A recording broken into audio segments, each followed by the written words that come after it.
Okay. So, because I have this thing like I want to thank the organizers, but I'm one of the organizers. So I hope everything goes as smoothly in Tervuren today as it went in Ghent. So there's we are more responsible for that part, but also I'm in a way thank you for giving me the opportunity to talk about Meeussen, although there's no personal note. As Koen said, I was a bit older than Koen was when Meeussen was active, but still too young. So there's no personal note. Of course, I haven't known Meeussen. He taught in Roeselare, as Koen said, and my father went to school there, but also my father is too young to have been taught to by Meeussen. So, but I have talked to colleagues, there's publications, of course, one translation I did, and there's the archives between, how do you call these? You can see them, I always forget. Those are not really archives, but I will talk about that. It's more kind of collection of notes and papers, not archived. So I will talk about that, how I came to know about Meeussen, and then I will give a short biography focusing somewhat, especially on the beginning of the Lorraine program, and then tell something very shortly about the renovation and Meussen's place in the renovation. Colleagues, so I start with Thilo.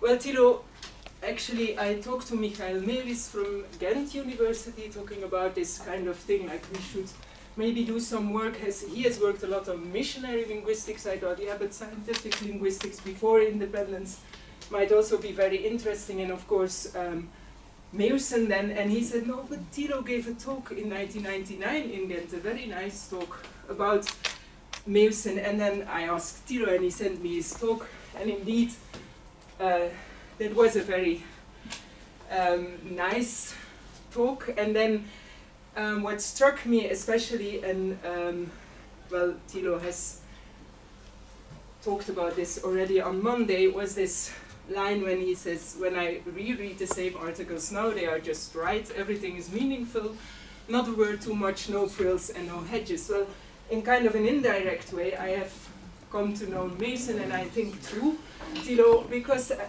some of his publications are like that. I think the morphological sketch, I struggled as a student, because there's really nothing too much, but there's still a lot in it, almost everything is there. So, but I had this copy with a lot of little files, cards, to add examples and to understand it better. But so I think having Thilo as a teacher and as a promoter for my PhD, I got to know Meeussen in an indirect way.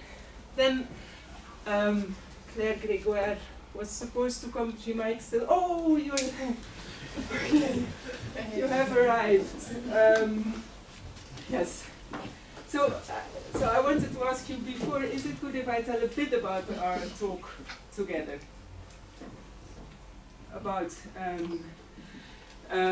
Meeussen. So, but I had a very nice talk, because of course I didn't have the pleasure to have Claire Grégoire as a colleague, but then I went to talk to her. We not an interview. We just talked about Meeussen, and well, she told me about her first encounter with Meeussen. Claire Grégoire was doing work in Guinea-Conakry. She has been there for 8 years, and so please correct me if I'm not right, but she worked there, and she was starting a linguistic department but teaching Romance languages, but students wanted to know about their own languages, and so she did field work, courses on the languages spoken there, and then by the end of the 60s there was a conference in Freetown where she met Jan Voorhoeven, Pierre Alexandre, and then Maurice Huy, and it was Huy, I'm not sure if I pronounce it well. Maurice Huy. Right. And he especially said, no, but you have to go talk to Meeussen. if you want to know more about African linguistics. And so Claire Gregard, who was planning to do a doctorate, she went to the museum and she had an interview with Meeussen, and they talked, and then he asked, but do you hear tone and music? Can you write, do you hear that? And then she said, yeah, I have an absolute ear.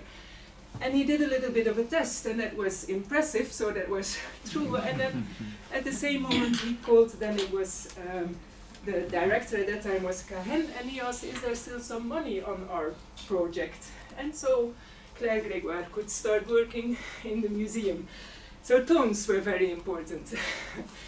And then what I've learned, and we have heard it also, was that he had the genius for creating and sustaining a team.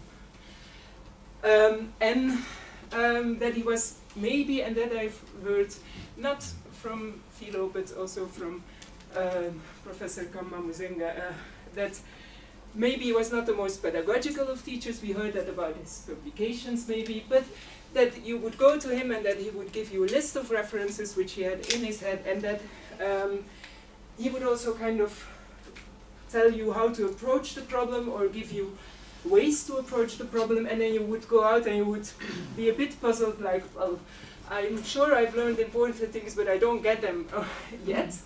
But you would kind of want to work, and I guess those are the best teachers, that they put you to work. So, well, that's in a nutshell. I've learned much more, but and then I had the pleasure of taking an interview also because of the renovation with Professor Kamba Muzenga, and he met Meeussen in the 70s while following African linguistics courses. And so now Professor Kamba Muzenga kindly agreed that I could show you a small part of the interview, and which is about his PhD thesis, Les formes verbales négatives dans les langues Bantu. So sorry, I'm not very good at integrating these videos and stuff in my PowerPoint, so I'll do that indirectly, and I have to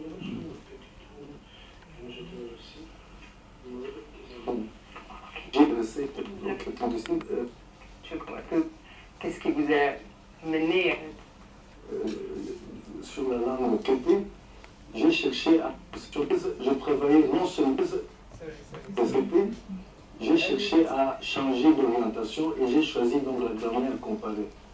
C'est ainsi que je me suis adressé au professeur Meeussen pour qu'il me propose un sujet. Et après discussion, nous sommes tombés sur le sujet concernant les formes négatives dans les langues bantou. Donc c'est lui qui a dirigé donc ma thèse pendant 5 ans. Et 2 mois ou 3 mois avant la présentation de la thèse, il est décédé. Pendant que je travaillais sur la thèse, je travaillais non seulement avec le professeur Meeussen, mais également avec le professeur Coupé sur cette thèse-là. Donc Coupé était copromoteur et Meeussen était le promoteur principal de la thèse.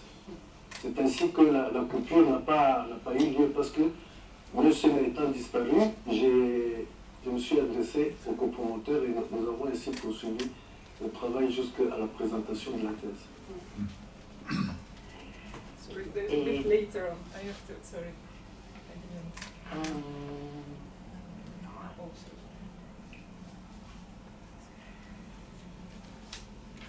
Et est-ce que, oui, comme... Donc, nous allons, lorsque nous avons discuté du sujet de la thèse et que nous sommes tombés d'accord sur les formes verbales négatives, il m'a dit, il a ouvert son tiroir et il a sorti une fiche. Et il m'a dit, moi j'ai déjà la solution sur ma fiche. Je sais à quoi vous allez aboutir. Mais je ne vous la montre pas. Je sortirai cette fiche le jour où vous aurez terminé. Nous allons voir si vous et moi, de vous de moi, qui a raison.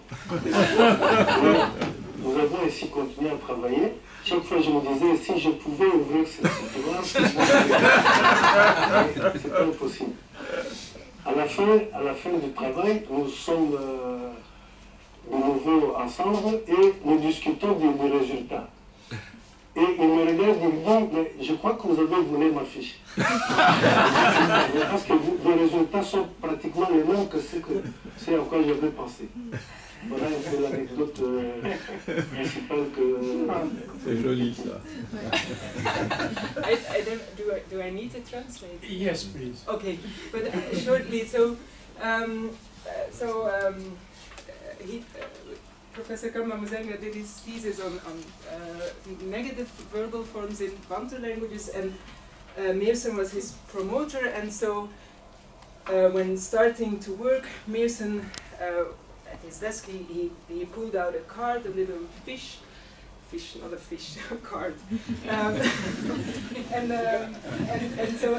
then he said, well, I think I have the solution here on this little card, but I'm not going to tell you, I'm going to let you find out yourself. And then while Professor Kamamazenga was working, he often thought like, oh, I wish I could go and have a look at this card where the solution is, but of course he couldn't. And then finally, when there was progress in the work, then they met again, and Meeussen said like, well, I think you stole my card because you have more or less the same results.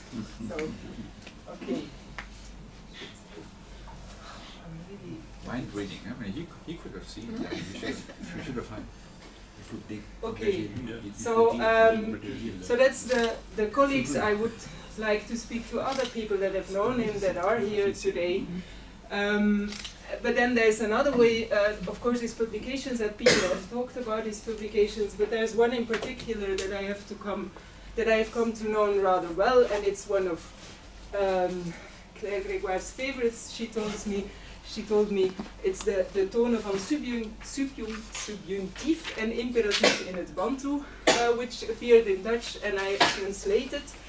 And to be able to translate, you also have to you really have to understand what someone is saying. So you have you have to enter into his head. And you see, it's a long article. It must be one of the longest. It's the longest he It's ever wrote. 21 pages in English. So it's, and so I struggled.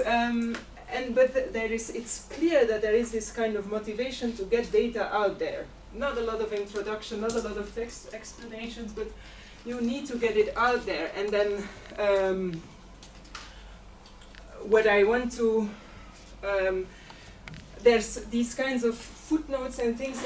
I think Thilo Schadeberg already said that you see there you learn something about what he thinks, and then I liked this one where he said, like, that's my translation, that pragmatist linguists often attach too much importance to the actual synchronic attestation of a reconstructed form. So it doesn't have to be there to be able to reconstruct it. Whatever is epimorphic. What? It's epimorphic. Oh, sorry. Yes, I thought in the of time. Yeah. So that's the epimorphic tone scheme for the subjunctive, so that it's not a tone. Well, but Thilo Schader, we talked about this, so correct me if I did not understand it well, but there's no morpheme tone, but it's kind of the tone is larger, it's applied to a larger unit and possibly a whole word, which is the case in the subjunctive, and which is kind of what we refer to melodies also now. But, and so these things, these insights, well, and it's very short, there's no explanation about what epimorphic is, so I had to contact people and also look up the term to know what it is. But then, well, there is another thing that what he says is that more and better results could have been achieved, but the comparative work is continuously hampered by the fact that so many descriptions are incomplete, inconsistent, unclear, and poor in examples. It is not a matter of linguistic theory, method or technique, but rather a matter of recording and analyzing the data in a thoughtful and precise way. And then luckily our knowledge of individual languages is supplemented with a few descriptions each year so that progress on a comparative level is assured. That's this conclusion to this article. Then the archives. Well, we have audio files. can hear his voice very shortly. From his missions, notebooks, card boxes, these negatives also, unpublished notes, a lot of correspondence, and then administration, a lot of administration, reports, annual reports, budget things, and so this is just a bad. I didn't take nice photos. I'm sorry, but of the big book which with all the sound recordings, and then these are Lega grammar boxes. So. And then you have the Lega notebooks, for example, and then these are, you have also these, farda, how do you say that, folders, or with notes. This is on South Binja. And then these are actually the archives, so not really, it has to be archived still. But what you find in correspondence, there are really nice things. This is a letter by Meeussen to one of the language consultants he worked with for Lega. It's written in Swahili, and it's personal about how the family, how his family is, and so. And this is that was the photograph he got from the language consultant. And he also sent, but I can't see that picture, a photograph of him and his family. Unfortunately, we don't have that one. And then you have annual reports. You can't read it, but this is from 1963. This is an annual report, so we counted pages. 3 pages for an annual report. I mean, I went to, it's a separate archive, so I went to all these annual reports, and then you have these thick things for other departments, and then linguistics, I had to look for it because they were also very short. We look in detail because I especially looked at them to find found out more about the Lolemi program. But now, so the short biography, well, he was born in St. Pietersjette in 1912 and died an untimely death in Leuven in 1978. The initials, well, it might be a Belgian riddle or something. I don't know how to translate heemkring of Opweg. That's this kind of, maybe Mark, do you know how to? Popular history. Okay, popular history. But so his brother lived, Paul Meeussen lived in Opweg, and his brother is famous why he had 7 sons. And if you have 7 sons in Belgium and maybe other parts, maybe some parts of the Netherlands also, the king is the godfather. So King Leopold III was the godfather of Paul Meeussen. So because he had 7 sons, and so there were all these kinds of, there must have been an exposition with all these kinds of birth certificates. And here they say a birth announcement of the birth of Emiel Meeussen, and it's, you get Emiel, okay? And then I think, well, they take it directly from the announcement of the birth, so it's of his birth, but it's Emiel, but that's not, his father was also called Emiel, and then you see that it changes. So when he got his, he was an engineer, and when he got his certificate, Université Catholique de Louvain, then it's written the French style, so you have Emiel, but then for the marriage invitation, then you have Emiel again. So I think you could use both. And I haven't seen a birth certificate, but I don't know. Well, there's one. Meeussen on this kind of yellow booklet, he writes Achiel, not Achiel, Achiel. But I don't know if he always did it. He didn't do it often. So there's very little evidence, but I think it's this Belgian thing. So, well, if the short biography, we start with when he passed away. There's there's some in Belgium, in a Belgian journal. Actually, it's always by Marie-Madeleine Arnault, she was a Belgian journalist, and she went to the Congo as well. And so it's always the same person that writes about him. She has written about des savants belges en Afrique centrale. But then, of course, there's colleagues. And there is Paul Newman and Thilo Schadeberg. They translated his article on Klinkerlengte in Ur-Bantu as a kind of, I am right, it was a kind of a tribute. And then now you have a Wikipedia. That's kind of recent. Okay. But so I started with his that, and now I go to his life. He had a PhD in classical philology, and then so he teaches at the secondary school in Roeselare. It's the Klein Seminarie. And he was in contact while he did that with Amat Bursens at Ghent University, and his first publication on a Bantu language appeared in Congo over there, and it's Syntax du Luba Kasai, which is kind of special that the first publication is on syntax. Thilo thought about it, already told us about his visit to SOAS, which was also a thing that was pointed out to me was the importance of Frans Olbrecht. It was pointed out to me by Claire Grégoire. So he starts working at the Royal Museum for Central Africa thanks to Frans Olbrecht, and that was the director of the museum at that time. At first it was as part of the ethnography section, there wasn't a linguistic department, and then it's from the annual reports it's difficult to see, but I think from 1957 onwards you have a separate linguistic department, and later on that becomes also musicology is added to that. So, and this is the director, Frans Olbrecht. Frans Olbrecht started his scientific career as a linguist working on Amerindian languages, which also explains, but it doesn't really need an explanation, why Meeussen published on Amerindian languages also. He has 3 articles on northern Amerindian languages. And he wrote a touching in memoriam on Frans Olbrecht in Congo Tervuren, Africa Tervuren, a journal for the larger public that appeared in the museum. And then in 1950 as well, so immediately he was appointed secretary of the Commission de Linguistique Africaine, Commissie voor Afrikaanse Taalkunde, and well, basically a lot of which was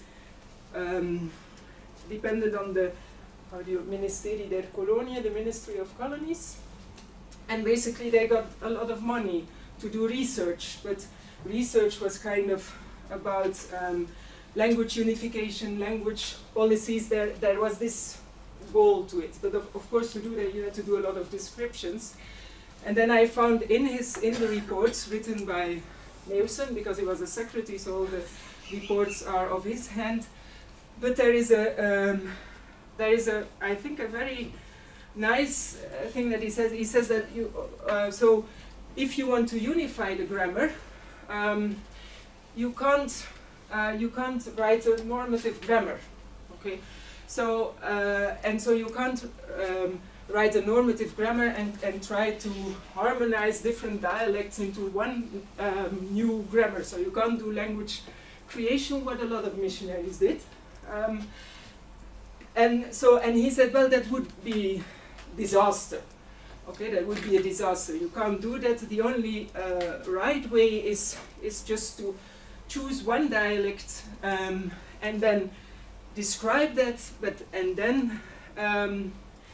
And the most important thing is that people write in that language and that these things are spread, so that you publish in the language. Then in the 1950s, 1951, he did field work in Rwanda, Burundi, and Maniema. Field work sometimes included also collecting objects for the museum. He was working in a museum. This is this kind of thing, like where he that's for entry of objects, ethnic objects. And then this is an overview of all the places, which is very nice. He went to, on what date, how long he stayed there. So if you want to see on which languages he worked. So he went to the Maniema region and and then there's immediately a short publication on the languages spoken in the Maniema region because there's little that appeared on them. So the languages that he worked on, where he did his recordings, and then also a map of the region and the languages. Well, to go on with the, I don't know how much time. Okay. We started very early, so Okay. we have a lot of time. So I can talk more. Yeah, absolutely. You can be relaxed. So, and then, okay, 1952, there's the, okay, I should have told from the beginning that this is largely based on the in memoriam, a very detailed in memoriam by Coupé, because that is a very detailed one, and of course I didn't have the details. I went to look in the archives to find kind of additional material, but the structure is his, and that's also in Tilo's paper, he also mentions this. So most of the information, if you want it in memoriam, if you haven't seen it, well, I can send it. It's in French, but it's very detailed. So there's the establishment in 1952 of a degree program of African linguistics in Leuven. And then you also have these colonial universities where Meeussen students taught African linguistics. And then, of course, we have independence. In 1960, and then the La Commission de Linguistique Africaine ceased to exist. Also the degree program in African linguistics and also these linguistic journals ceased to exist. And for a lot of, so also for the funding, I mean, of course, I'm not saying that independence wasn't a good thing, but for the funding, because you might think that, but for funding, for some disciplines that really was a problem, but not so for Meeussen. You see, I found a letter from 1960, immediately in August 1960, where he writes that, okay, this cut is replaced by a working group. The members are Bursens, La Rochette, Stappers, and live in Belgium van den Einde, Jacobs and Coupé. And immediately we should have new accents in the publication policy, grammars.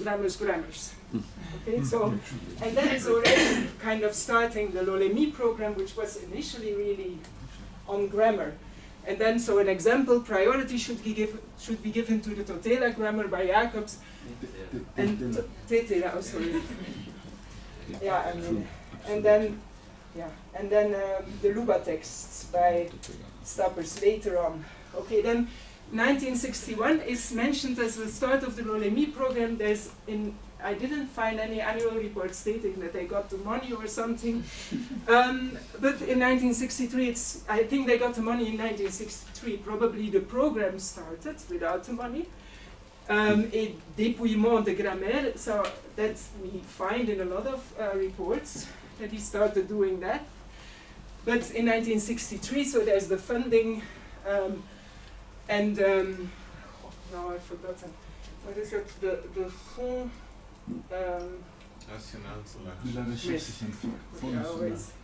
Oui, collective, hein? Ça c'est le C. Oui, c'est ça. No, I'm sure about it. I think it's there later on on one of the... Recherche scientifique fondamentale collective. Collectif, le dernier C c'est collectif. So, and then you see, so, okay, Byron was yeah, am I saying it right? She was early on one of the first to be engaged with that money, and then you see le dépouillement systématique de toutes les descriptions grammaticales en Bantu, so going through all the grammars, and then okay, and then so it was together with Stappers. Those were the first two people, scientists involved in the program. Donc, Fonds de la recherche scientifique fondamentale collective. Ça c'est that's the full name.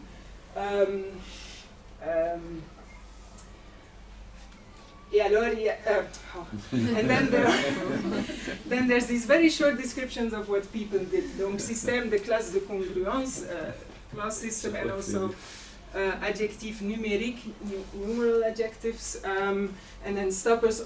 Dépouillement de 22 grammaires Bantu, so he went through 22 grammars. So these things, and then And then it grows. That's in 1964. There's already more people. You have Donneux, Wolf, Sebassoni, and Nizirugero that are also part of the program, and then it's always mentioned what they do. So on adjectives, on the relative, on clause 15, on the connective, and also pour, on the word for other. And sorry, that's not the same one. Okay, and then there's a very nice article by Meeussen himself in 1972, where he describes the scientific work done in the linguistic department from 1950 to 1972.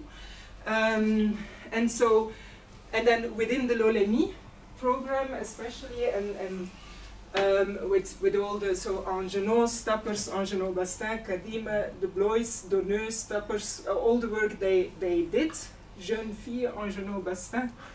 And then here is the, sorry, you can't read it, it's not clear, but here you have, he mentions 1967, Reconstructions provisoires.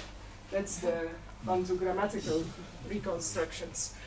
And then, so these ones, and then there's there's also the work on the locatives by, that's work that's almost done by Claire Grégoire, so that's 1972 when this appeared. So it's almost done on she by, and do you say Bainan or Binan? Bainan. Bainan. Okay, and then, sorry. And then there's works that started but that are still, that are not finished yet, and there's Imperative by Thilo Schadeberg. Thilo, did you finish your work on the imperative?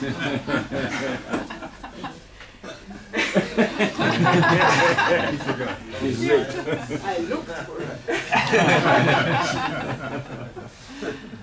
Are there other people that I can address here? Suka I know for the relative. Yeah, and Suka he completed his. Yeah. So, enfin, il y a des études entamées ou en cours d'élaboration. Okay, so 1972, then he wrote a report, and then it was. So you should go back to Bantu. There's unfinished business there. Okay, so and then okay, that's. I think there's a very nice. So he says something more general. So mostly this report is also very short, only people and what they work on. But then, and I made a very free translation for now. He says that the value of the program lies in the fact that because of the great number of Bantu languages, comparative Bantu studies carried out individually can never be based on more than arbitrarily selected data. The present teamwork assures that every researcher working on a given topic can oversee the whole area, but also gets data and insights on other topics thanks to his or her fellow researchers. There's both specialization and sharing of information. And then it goes on to say that until now, the program was focused almost exclusively on morphology, but that they want to include phonology and then also lexicon. So that's where my research up to now stopped. But of course, his biography doesn't stop, but I didn't go into that up till now. What is very important also is that he starts teaching at Leiden University. And then you have these, Larry Hyman talked about it. In 2018 we had the 48th edition of Cole. So then it should be in 1970 that it started, and I once asked, can I have the first program? But apparently in the beginning it was more kind of a workshop without a really a program. So people from Leiden and Tervuren met. I think it was mostly Leiden and Tervuren in the beginning. And Paris. And Paris. Okay, sorry, so I should add that. But and then. And others like Larry. Yes. Yeah. And Kay Williamson. Yeah. The Benue Congo. Okay. And sometimes, like Ludwig Gerhard for the Benue Congo. Yeah. But it was difficult to to find kind of, as I was looking for coal, but then I shouldn't have, but so I will go through things again to Well, find the name more. call is later. Yes, okay, but you started counting before the name call appeared. Yeah. At Yeah. some point, maybe number 10 or so, we said Yeah. let's number these and give it a recurring name parallel to the journal. Okay. Joel. Yes. Okay. And Paul Newman was there and later already when. Yeah. Okay. Oh, and then the renovation. There will be. I'm not going to say too much about it, but there will be. Well, the Meeussen will be part of a showcase on language documentation. And I don't know whether you have visited the website of the museum already, but there is this thing called My Africa Museum, so you can kind of choose an object and say why you have chosen it, why it is your favorite object. So, of course, kind of a bit pushy. I chose the notebooks by Meeussen, which weren't there in the permanent exhibition before, but we will be there in the new permanent exhibition. And so, and then I say, well, I've chosen them because they're from. Meeussen was the first linguist, and thanks to him, I'm working here, and other linguists would work here, appointed in the museum, and they kind of give an insight into his way of working, and also because they show how, I say, endlessly beautiful research on languages, because, well, you do phonemes, you do morphemes, you do words, you do sentences, but you also discover a culture that is not trapped, that's inside the language. And so, and it is a never-ending story, which is sometimes frustrating, but still also very beautiful. So this is one of the notebooks that will be in the new permanent exhibition, which is very nice, is that you see, well, this is this idea of documentation, that it's not only language, yes, I'm done, yeah. That it's not only language, but also culture, and with Meeussen there was a clear interest for music. And so these are drawings of musical instruments, Lega musical instruments, and then he describes how in much detail how they work. So that's another drawing of the musical instruments, and then he also there's Gaston Musenge, it's one of his Lega language consultants, and he clearly asked him later on, after fieldwork, he asked him to make this kind of a catalogue of Lega instruments, and then he would describe the working of the instruments in Lega first, and then with a French translation, and also at the drawing of the instrument. So this is the same instrument we saw in the notebook, very completed. And then he also, in this Africa Tervuren, that's for the larger public, but I think they would have had difficulties understanding this one on Lega music.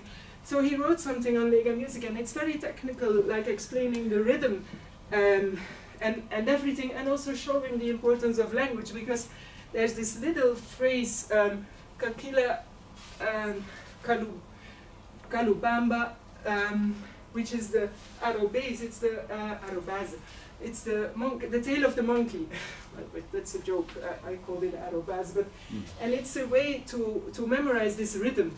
So and then so the claps are on the la and on the lu, but people refer to it as that is the rhythm by this little phrase in language, which is kind of really nice, I think.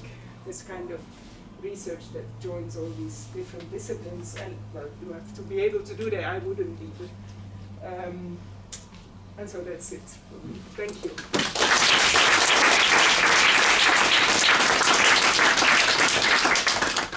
So we have 15 minutes for questions, comments, recollections, stories about Meeussen. Yeah.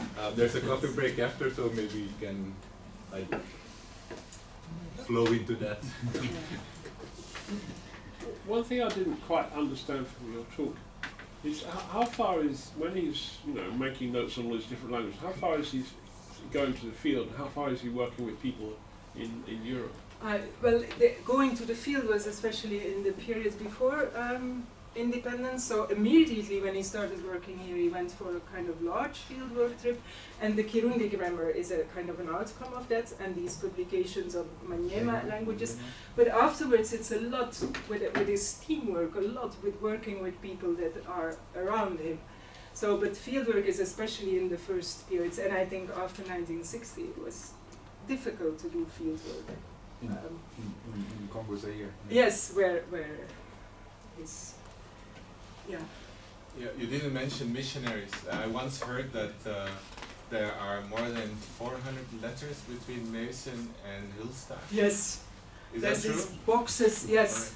And I think, well, Hulstad was at the beginning of this Commission de Linguistique Africaine was with Hulstad, Frans Olbrecht's Meeussen, and then the Ministry of Colonies, but they weren't present. I mean, they kind of more like, they said what they should do, and they contributed financially, but Hulstad was very important there. And I think what this kind of the paragraph is kind of also coming out of that discussion with missionaries clearly about how to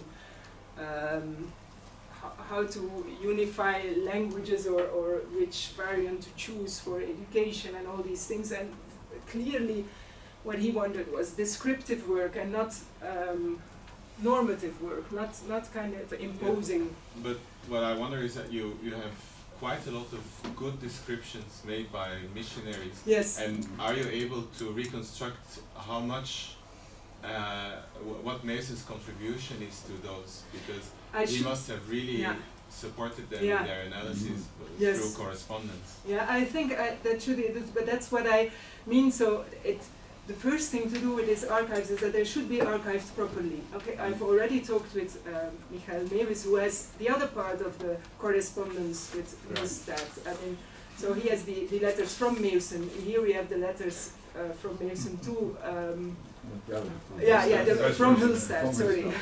Yeah. So and then we should put these things together, and there's others, of course, and you can. The nice thing is that he was a secretary, and although his reports are very short, you always see who was present, and then you can look, because it was a stupid thing. So I'm not at all an archivist, or how do you call them, because I just kind of took a box and I took the box with the M on it, and I didn't think twice about it, and I just started looking at all the letters, and I got lost in that.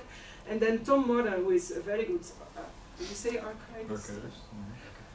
He came, and then he said, okay, so how will you do this? Of course, that's all the correspondence going to people with names that start with M. And I was like, oh, yes. So which is kind of, I don't see this these things. But of course, with the list of names in the annual reports, you can check all the correspondence. And so there's a lot of things that can be done still, yes. Have you found Chomsky? But I think Maarten has also asked me about that. No, I looked on the sea, but no, not immediately. But I haven't. I found I've seen it, but I don't know where. Yeah, I found this article. He has one or two theoretical articles. There's correspondence, and there's also even a blueprint of what Meeussen wrote. He sent him his metagraphy, and he got the answer back. That's what I remember. Okay, because I have all these versions of metagraphy, and I tried to contact his family, but there's only one daughter that was came. She was very young when he was alive, so she came later on. And one son, and the son immediately asked for a copy of the metagraphy. And I said, oh, so you are a linguist, but he's not at all a linguist, but he was interested in Chomsky. So I sent it to him, but I could, I'll ask Janneke to have a look at that and explain me also a bit. Send an email to Chomsky and ask whether he has the other part. Yes. Yeah, well, but these are things to do. He always answered quickly. Yeah. That was before email. No? Yeah.